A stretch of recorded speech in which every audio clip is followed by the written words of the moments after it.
दोस्तों पितृ जो है कभी भी अपनी संतानों को परेशान नहीं करना चाहते हैं। वे बहुत दयालु होते हैं, लेकिन संतानों की उपेक्षा से जो है वे बहुत दुखी हो जाते हैं, क्योंकि संतान के द्वारा श्राद्ध कर्म और पिंडदान आदि करने पर ही उन्हें तृप्ति मिलती है और वे अपनी संतानों को धन धान्य और खुश रहने का आशीर्वाद देते हैं बदले में।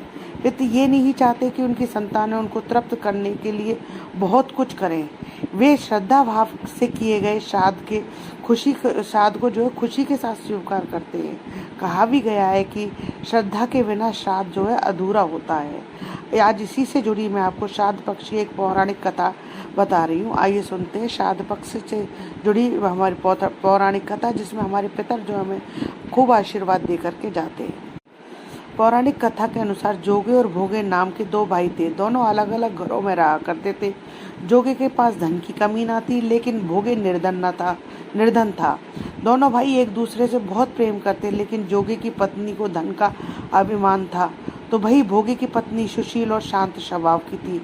जब पितृपक्ष आने पर जोगे की पत्नी ने उसे पितरों का श्राद्ध करने के लिए कहा, तो जोगे इसे व्यर्थ का कार्य समझकर टालने की कोशिश की, लेकिन जोगी की पत्नी केवल अपनी शान दिखाने के लिए श्राद्ध का कार्यक्रम करना चाहती थी, ताकि वे अपने मायके पक्ष के लोगों को बुलाकर दावत कर सके। जोगे की पत्नी से उससे कहा कि मुझे कोई परेशानी ना हो, इसलिए आप ऐसा कह रहे हैं, लेकिन मैं सत्य कहती हूँ, मुझे इसमें कोई परेशानी नहीं है। मैं भोगे की पत्नी को भी बुला लूँगी और हम दोनों मिलकर जो है सारा काम कर लेंगी। दूसरे दिन भोगे की पत्नी सुबह आकर सारा कार्य करवाने लगी। उसने अनेक पकवान बनवाए। फिर सभी काम निपटाने के बाद वे अपने घर वापस आ गई, क्योंकि उसे भी पितरों का तर्पण करना था। जब पितर भूमि पर उतरे तब जोगे के यहाँ गए तो देखा उनके ससुराल पक्ष के सभी लोग भोजन पर जुटे हुए हैं। वहाँ वे सब देखकर वे बहुत निराश हुए और उसके बाद वे जोगे भोगे के पितर भोगे के यहाँ आ गए तो देखते हैं कि मात पितरों के नाम पर केवल अंगियारी दे दी गई है। पितर उसकी राख चाटते हैं और भूखे ही नदी के तट पर पहुंच जाते हैं। कुछ ही देर में सारे पितर अपने अपने यहाँ का श्राद्ध ग्रहण करके इकट्ठे हो गए और बताने लगे कि उनकी संतानों ने किस किस तरह के उनके लिए इस श्राद्धों में पकवान बनाए हैं। जोगे भोगे के पितरों ने भी अपना सारा कुछ बताया।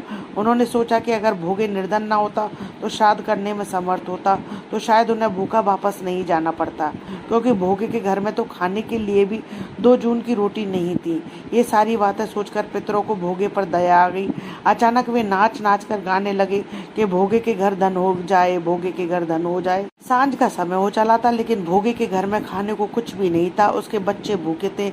बच्चों ने अपनी माँ से कहा कि माँ भूख लगी है, तब वह उन्हें टालते हुए गुस्से से गरज कर भोगे की पत्नी ने कहा कि जाओ आंगन में औंधी रखी है, उसे जाकर खोल लो, उसमें जो भी मिल जाए आपस में बांटकर खा लेना। बच्चे जब वहाँ जाकर औंधी देखते हैं तो वे दौड़े दौड़े माँ के पास जाकर कहते हैं, माँ औंधी तो मोहरों से भरी पड़ी है। आंगन में आकर भोगे की पत्नी ने यह सब कुछ देखती है तो वह भी आश्चर्यचकित रह जाती है कि इतनी सारी औंधी में इतनी सारी अशर्फियाँ जो है कहाँ से आई, उसके भी आश्चर्य का ठिकाना नहीं रहता है। इस तरह पितरों के आशीर्वाद से भोगे के घर में धन धान्य से परिपूर्ण हो गया, लेकिन वह इस बात का बिल्कुल अहंकार नहीं करता था और अगले वर्ष पूरी श्रद्धा के साथ भोगे एवं उसकी पत्नी अपने पितरों का श्राद्ध करते हैं। भोगे की पत्नी पितरों के लिए 56 प्रकार के व्यंजन पर तैयार करती है और वे दोनों ब्राह्मणों को भोजन कराते हैं। अपने जेठ जेठानी को बुलाकर सम्मान के साथ सोने और चांदी के बर्तनों में भोजन कराते हैं। इससे उनके पितर बहुत प्रसन्न होते हैं। तो दोस्तों, इस पितृ अमावस्या वाले दिन अगर आप भी पितरों के निमित्त तर्पण दान करते हैं और ये कथा सुनते हैं तो आपके पितर आप पर बहुत प्रसन्न होते हैं और वे आपको आशीर्वाद देके जाते हैं। आशा करती हूँ आपको मेरा ये वीडियो पसंद आएगा। यदि आपको मेरा ये वीडियो पसंद आए तो प्लीज़ मेरे चैनल को जो है सब्सक्राइब करें, पास ही में बेल आइकन को दबाएं, जिससे मेरे आने वाले हर नए वीडियो का नोटिफिकेशन आपको मिल जाए।